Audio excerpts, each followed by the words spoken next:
চারিদিক নিস্তব্ধ, যেদিকে তাকাবেন শুধু ভুতুড়ে পরিবেশ।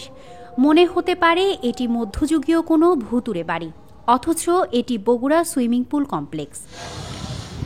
বগুড়ার সাঁতারকে এগিয়ে নিতে ২০০২ সালে জাতীয় ক্রীড়া পরিষদ প্রায় ৩ কোটি টাকা ব্যয়ে আধুনিক মানের এই সুইমিং পুলটি নির্মাণ করেন।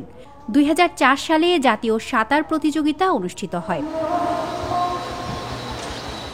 এরপর এখানে আর কোনো জাতীয় প্রতিযোগিতা হয়নি। এমনকি এই গত ১৬ বছর তালাবদ্ধ অবস্থায় ছিল এই সুইমিং পুলটি, যার ফলে মেইন গেটের সামনেই আগাছা গজিয়েছে। ভেতরের দেয়ালের পলেস্টার খুলে গেছে, দেয়ালগুলোতে ঝুল জমেছে, উধাও হয়ে গেছে বাথরুমের দরজার অর্ধেক অংশ। ৯ লক্ষ টাকারও বেশি বিদ্যুৎ বিল বাকি।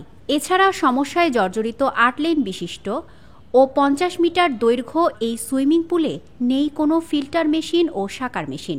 এই সুইমিং পুলের মূল যে সমস্যাটা আমরা দেখেছি সেটা হলো যে এখানকার পানির সমস্যা, যে কারণে ওই পানিতে আর কেউ নামতে পারে না। ফলে যেটা হয়েছে যে আমরা এই পানিটাকে বিশুদ্ধ করার যে প্রক্রিয়াটা, সেই প্রক্রিয়া এতদিন জেলা ক্রীড়া সংস্থা আসলে যেতে পারেনি।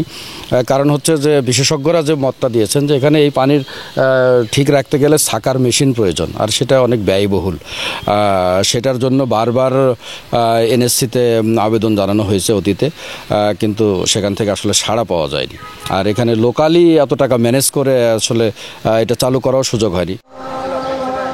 বিদ্যুৎ বিল পরিশোধ, পরিপূর্ণ সংস্কার ও পানির সংস্কারের সাকার মেশিনের জন্য জেলা ক্রীড়া সংস্থার পক্ষ থেকে বারবার লিখিতভাবে যোগাযোগ করা হলেও কোনো সাড়া মেলেনি।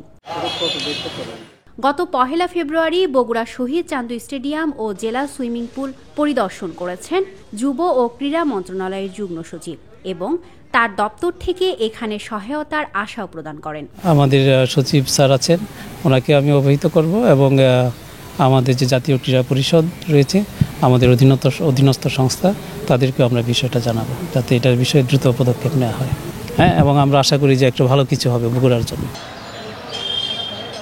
এরপর যুব ও ক্রীড়া মন্ত্রণালয়ের পক্ষ থেকে ২৫ লক্ষ টাকা বরাদ্দের কথা জানান বগুড়ার জেলা প্রশাসক। আমাদের যে একটা সুইমিং পুল আছে স্টেডিয়ামের সাথে, সেই সুইমিং পুলটা ব্যবহারের অনুপযোগী হয়ে আছে। তারপর যুব ক্রীড়া মন্ত্রণালয়ের সচিব মহোদয়ের সাথে আমি এই বিষয়টি ফোনে জানানোর পরে আমাদের ২৫ লক্ষ টাকা বরাদ্দ দিয়েছেন। সেটি আমরা খুব শীঘ্রই এটার মেরামত কাজ শুরু করব। তবে এখন প্রশ্ন, আবার কবে কোলাহলপূর্ণ হবে বগুড়ার এই সুইমিং পুল?